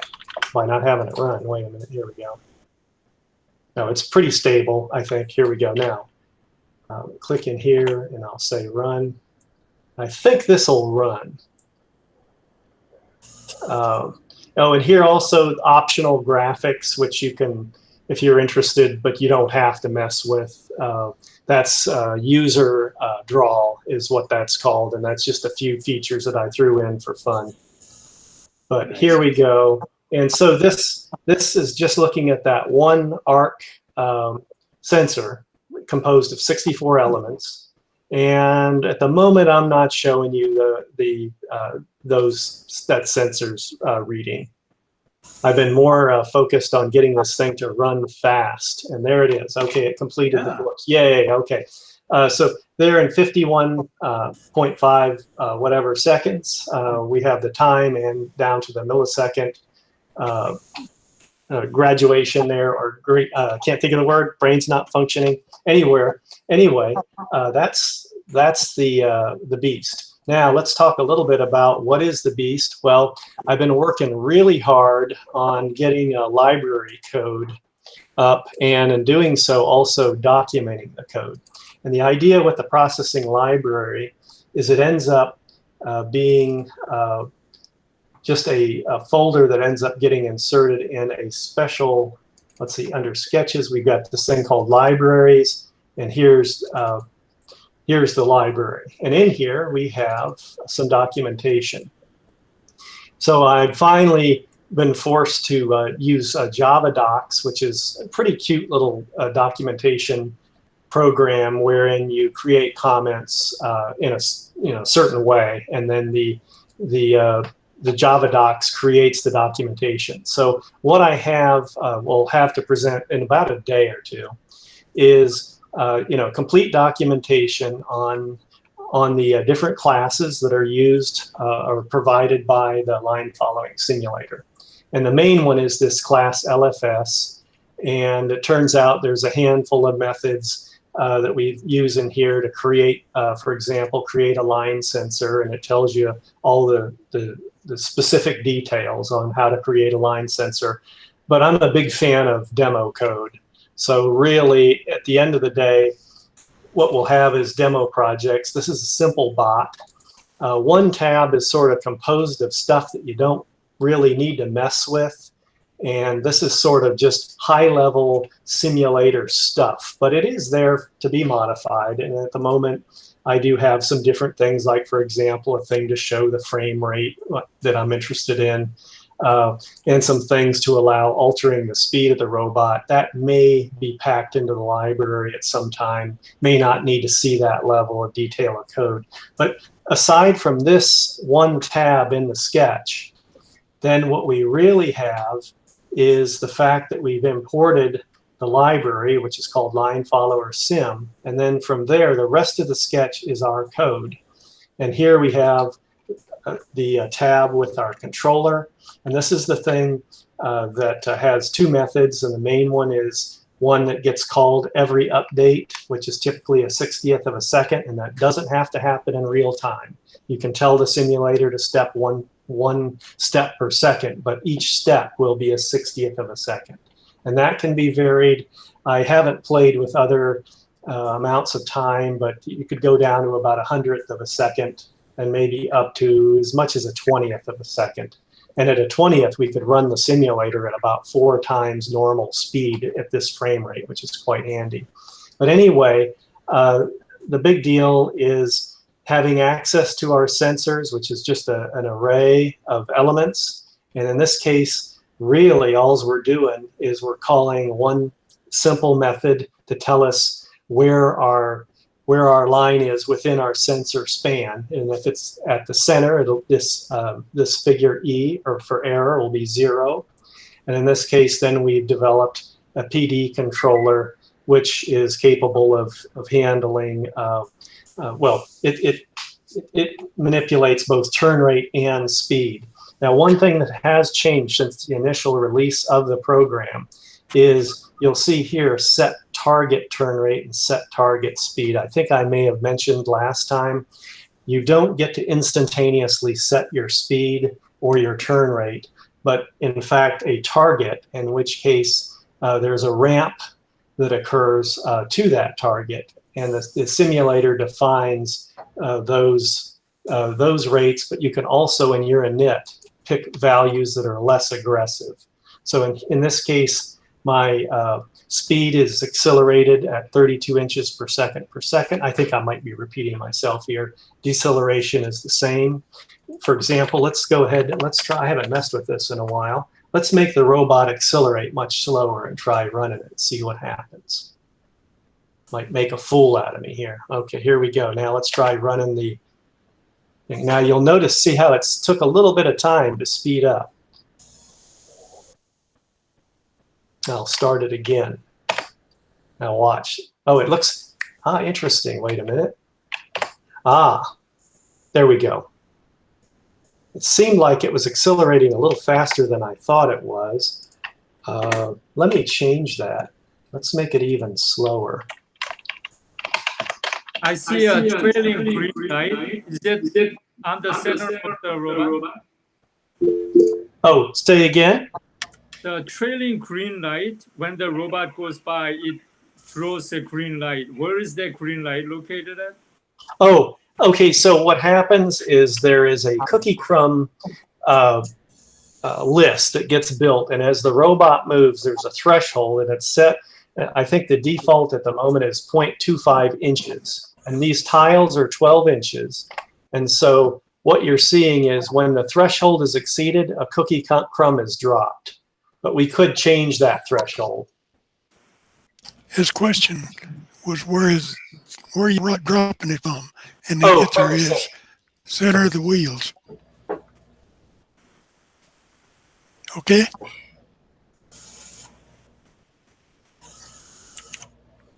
Yep, must have been muted there. Okay, yeah, center of the wheels for the cookie crumbs. And let's see, what else? Oh, the other thing we can do is we can manipulate, although not in the middle of a run, although here we can, but the idea is during a contest run, you won't be able to drag the robot around. But handy for working on the robot is the ability to drag it around, and also you can specify start positions, and I'll have a demo of being able to specify different feature starts. Nice.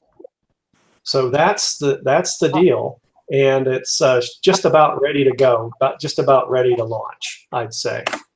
Wow, Ron, you're amazing. This is looking really good the way you're doing this. Yeah, great.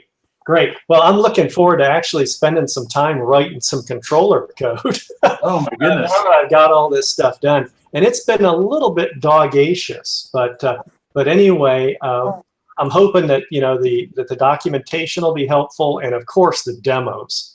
You'll want to play with the demo code a little bit to get a feel for the thing.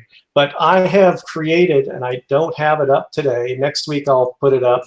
I have a slow version of the robot that'll run the course, but it's not very fast. And by that I mean the challenge course, not this course. But it's about, and I want to say the controller code, I'm guessing, is about 100 or 200 lines of code. So not that much code. That's not right. That's not but let me tell you, this library, let me drag this thing over. So this thing is now like 1,500 or 2,000 lines of code. Yeah, so you don't want to mess with this. But anyway, but I feel like it does a pretty good job of again, you define your sensors. It gives you the information just like it would on your robot. You give the speed and the turn rate. It feels really good. It feels one thing that I would say is the latency on the image capture is very low compared to my real life experiences, but you certainly could add latency. In fact, if I think about it, I might try to do that. I could delay your sensor readings by n frames, and to give you the thrill of having to deal with a slow video camera pipeline. But on the other side of that, as time moves forward and as we've seen, the video camera options are getting better and lower latency and all that. So that may not be an issue. But anyway, I was going to have this all done today, but unfortunately, when I looked at the frame rates, I became disgusted, and that made me think, I got to fix that. You keep setting these crazy high bars, and then you set them by another factor of 10 higher, and then you exceed them by a factor of 1,000. I don't know what you're doing. Ron, go ahead. Can you go ahead and run us your slow one that can run the whole thing? Oh, with the thing that'll run the whole thing? Give me a little bit of time. I have to dig. Wait a minute. I might have it. Let me see if I've got that. Even if it's slow, it's fun to see. I think so. One of the rabbit holes I went down was a client server version, and that sucked a lot of my time up. Let me see if I've got. Okay, there's the server. Wait a minute. I'm looking to see. Oops, I just moved a file into something else. Wait a minute. And maybe I'm lying about actually running the course. You're taunting us. Yeah. Well, I'll tell you what. I don't know how much longer is our meeting going tonight. Not much longer, probably. How long people want to hang around? I just wanted to make sure that we could get through your stuff before people started to peel away. Yeah. So, does anybody have any questions? I guess would be the question. I have one question. Sure. Do I get to query where the robot is? I know we're setting speed or rotation, but as a target. But do I know, like a GPS, like where am I anytime? Let's see. Hang on, I'll stop my presentation so I can get myself there. Oh, wait a minute. Okay. No. In fact, well, if you're dropping breadcrumbs, if you're dropping breadcrumbs, isn't that what those are? Well, the thing is, I don't let you have access to the breadcrumbs. The breadcrumbs know exactly where they are, but unfortunately, I'm not going to give you access to that list because it would be a relatively trivial process then, especially take my slow robot that runs 3 inches a second right now. I could have it run the course, and then I could follow the breadcrumb at that warp speed. So anyway, and I guess it's still a topic of discussion. One, it's not to say that you couldn't cheat, but for example, let's see, I don't have the thing. Anyway, where I was showing you the location and the heading on the screen, those values aren't available to you, unless you want to get sneaky and try to do some AI or some image processing. In the real contest, anybody could run odometers. And so after they made the time, they could just go to those odometer points for the rest of the run. How is that cheating? Sorry. Wait a minute. Okay. Say again. I think I got half the words. Am I breaking up? Is my audio breaking up? You're breaking up, Dave, a little bit. In the real context, a robot could track its position odometer. And then after the pass through use odometer with the run. Okay. How and why is that? Oh, okay. It's up to you. I don't know if I got everything you said, but I'll come to answering your question. Okay. So here's the deal. Yes, you can track your own odometry, but the goal is to not make it trivial. At least this is the thought. The idea here is the idea behind the course, at least, is you're following the path. You're using the sensors to follow the path. Now, different robots. Well, for example, here's one case. Okay, I could set up my Vive, my VR gizmo that has the ability to resolve position, to a 1/20th of an inch, right? I can get absolute position and heading on the real course. So, well, you could argue, well, if you could do that, you could run it so you would have access to real position and real heading. So, but anyway, it's up to you if you want to attempt to acquire odometry information. But my thought is to make the contest a little more robust is to be somewhat realistic about, for example, common errors. And let's say in our differential drive robot would be, for example, the ability, the thing doesn't drive straight. There's errors in turning. When you decide to change your heading, when you vary the turn rate or the rotation rates on your wheels, you may not get in exactly what you think you'll get. Now, does that make sense? In other words, my thought was, here's another example. Carl is running his Mecanum wheels, and if all he need do really, and I have a Mecanum wheel feature where you have a sideways speed. Okay, if he does a reasonable job of accelerating and decelerating, what he can do is he can do the course just by simple moves, east, west, north, south. He can move from tile to tile with his Mecanum wheels, and if the simulator does an accurate job for him, he can step his way through the course. Study, and in fact, even as he does, study the tiles and determine entry and exit points. And he can then solve it by moving in orthogonal directions. But is that fair? I don't know. That sounds like too much work. I had other ideas in mind, but okay. Suppose that you're in the starting position and you put the camera up on a stalk and you take a picture of the whole course. Right. You analyze it and you know where each position is. You generate an odometry map from that, and then you follow odometry. Isn't that the same contest? Why would that not be allowed?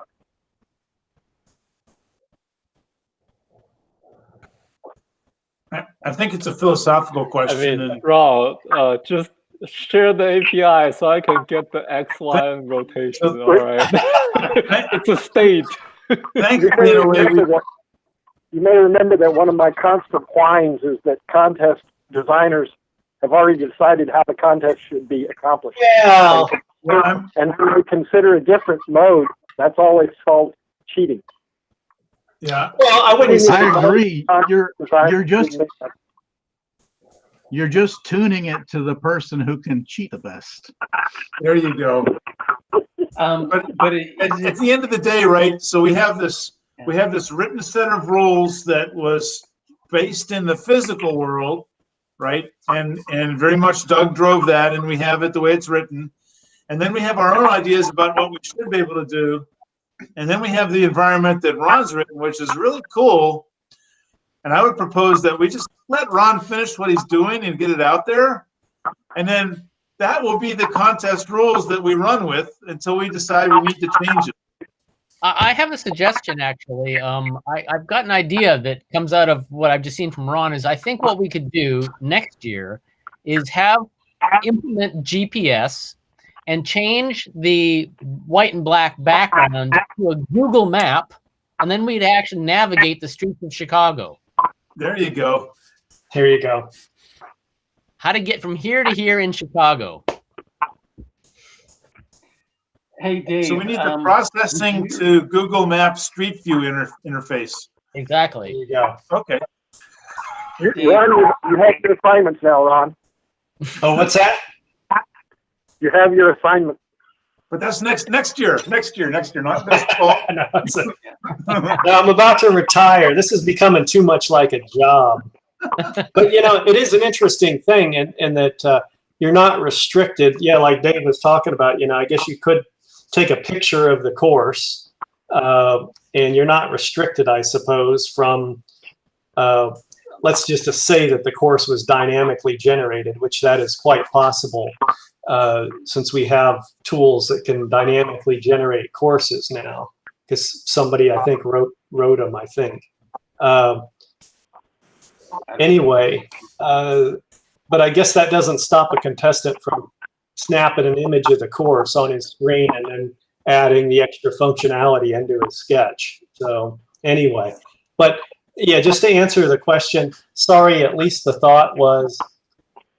At least the thinking, and I'm open to anything. I don't care. I can expose the XY position and heading of your robot.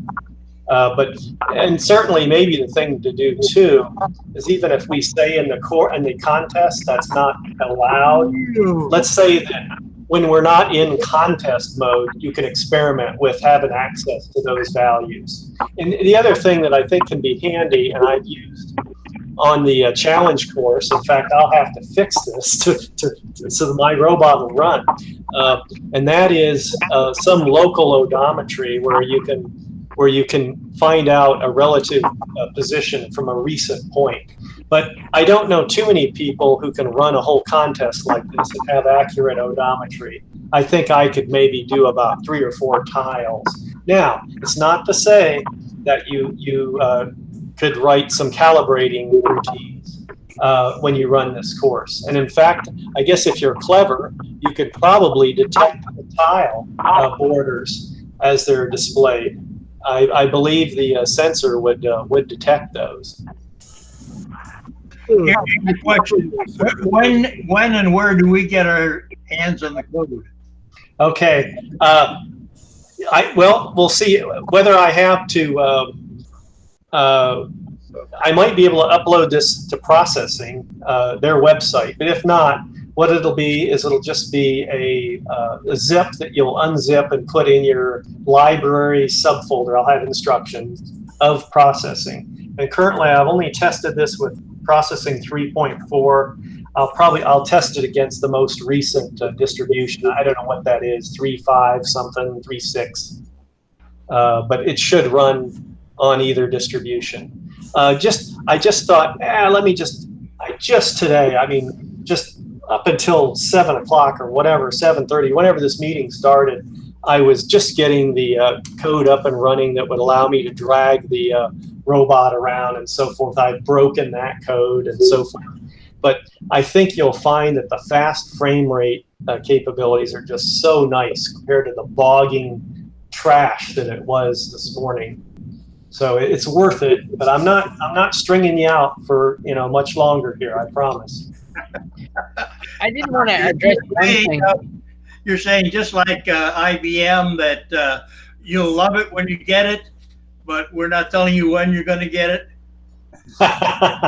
Oh, I think I'll commit to the next couple days. I need to be away from this. I think I'm supposed to go to the lake and try to fall off my paddleboard on Friday, so it's got to be before Friday. Okay. I was going to mention one thing about this being a contest, and that is that if you think about this in terms of like single class sailboat racing and stuff like that, the whole idea is that everybody has the same sailboat, and that the rules are there so that everyone has the same sailboat. And I get David's point, and I think that he and I generally agree about the idea of innovation, and you don't want to quell innovation. But this is supposed to be a line follower. And a line follower looks at the line. Now, if you're going to say you could take a drone shot, which is effectively what you're talking about, of the whole course, and then come up with a way to navigate that using the drone, but then that's no longer a line follower. That's like a drone plus line follower. And I think the idea of limitation in a contest is there so that everybody is on the same playing field. Everyone has the same sailboat. And so maybe we have an open class where you can hack the hell out of this thing and do whatever you like. But for a lot of people, it's going to be difficult enough to get around the course. And so I think that at least in phase A of this, having those limitations is part of what makes it a competition. Yeah, that sounds pretty reasonable to me. So yeah, very good. My question wasn't. I don't want to push my question, so I look forward to the code. I would use the information, but yeah, there's a rule, and I'll follow that rule. So yeah, thanks, Rob. Thanks for the work. All right. I've got to head out of here, guys. I got to go back to work, unfortunately. Okay. Oh, bummer. Yep. All right. Well, good to see see you. all of you. It's nice to meet you, Kevin. And thanks for coming, Ron. Well, with that in mind, is there anyone else that we missed? Anyone else to chat through some stuff tonight? Kareem had. Kareem had slacked earlier about nothing to present, but he's been giving some interesting commentary on the contest on chat. He said he's just lurking right now. Oh, one thing he had mentioned that somebody got sick looking at the robot view, and I am going to add or have added the ability to dim the robot view down so you don't feel like you're staring at this thing that gives you vertigo. So you can make it almost invisible. So there you go. Anyway. Cool. Well, I have a question about batteries for David. When I first started attending these meetings, he held up, this is how I did my batteries for my JBot. and I'm assuming those are LiPo batteries. And I was wondering how much battery he had and how long it lasted in his robot. All right. Looks like David is going to fetch his batteries and then find his If I recall, he had a battery disaster at one point. Right. LiPos that burned down. They caught fire, didn't they? Well, they started to smoke, right? These are the JDOT batteries. They're sub-C cells, which are slightly smaller than a regular C cell.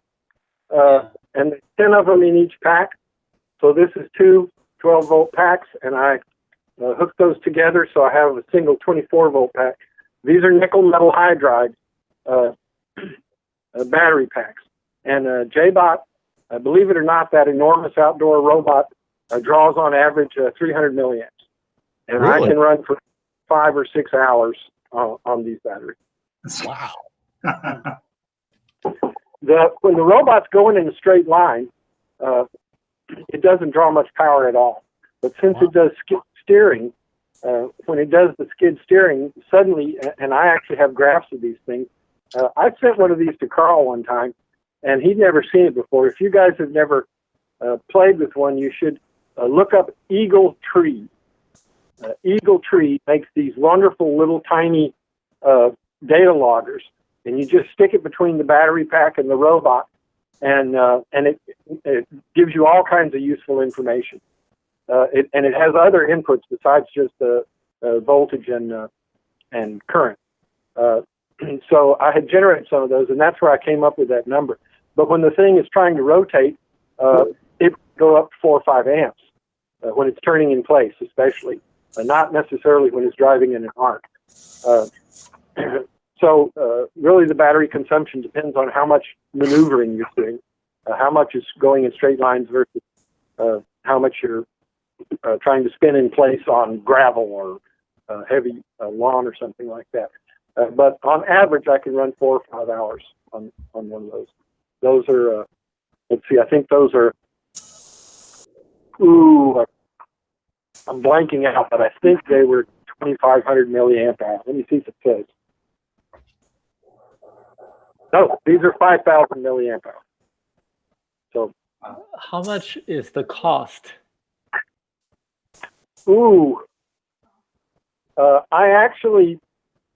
These packs were made for me, were custom made for me by a guy at Mike's Hobby, who was a friend of mine, and he would always make my battery packs, but they're gone now. So the current ones in the robot I ordered online, and I believe they were on the order of a couple of dollars per cell, and then maybe a couple more dollars to build the packs. So maybe this is maybe less than $100 worth of batteries. Nice. I mean, it's not that Web much different. Robotics sells a nickel metal hydride pack that is 3,000 milliamp hours, 12 volts, for $50. That sounds right. And the reason I use those, well, it's actually the robot was actually built for these battery packs, and so they fit in the space. But you know, as I mentioned, my balancing robot LiPo burned up, and it made me nervous about LiPos.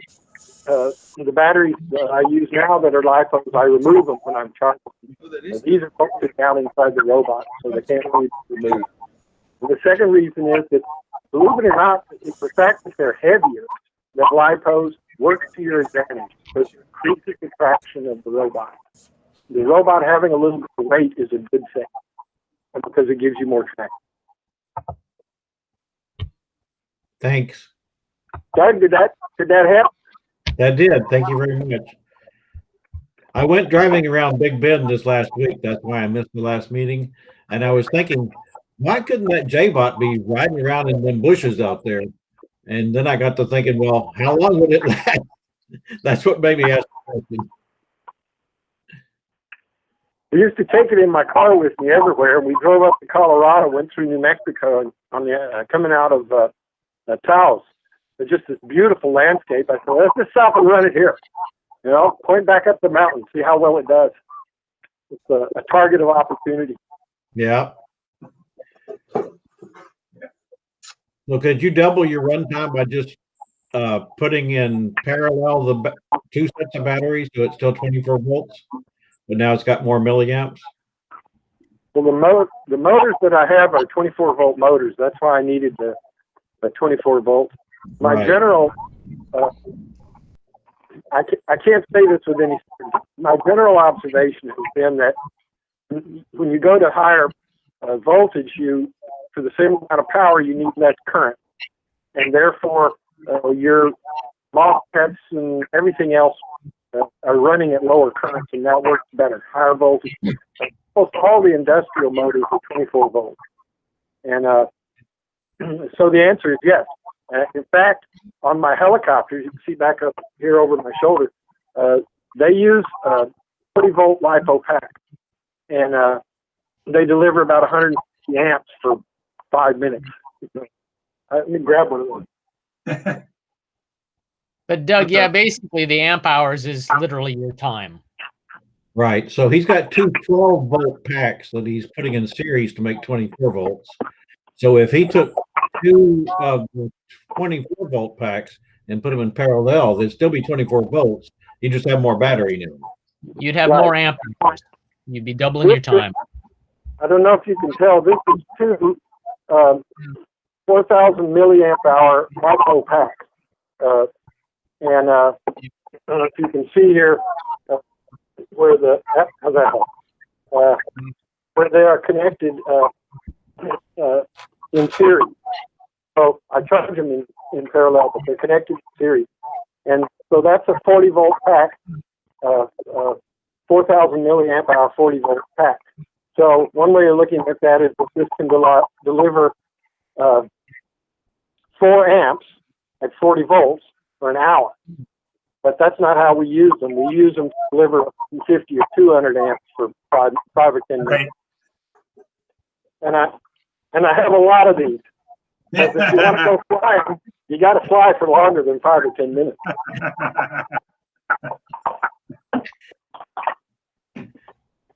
Thanks. I yield my time to the next question.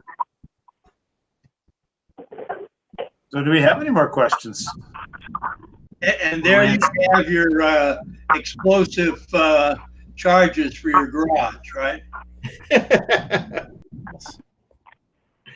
I think, 50 to 200 amps at, what'd you say, 30, 40 volts, you could do some welding if you wanted to. Matter of fact, you can even do some welding if you don't want to. Yeah, there is that problem too, isn't there? In fact, that's what they use for spot welders. Oh yeah, Banggood has some of those on sale. So if you wanted to make your own battery packs, they've got their LiPo powered spot welders. So you can get raw cells with tabs and then use the $25 spot welder from Banggood to make your own packs. So there you go. You don't need my hobby shop anymore. And you might find yourself welding even when you don't want to be. That's, yeah. Just don't burn anything down like a garage. Yeah. All right, I'll see you guys next week. All right. We'll see you. Have a good day. Have a good evening, everybody. Good chatting. And we'll catch up with you later. Bye, guys. Good night. Good morning. Good day. Peace, guys. Have a good one.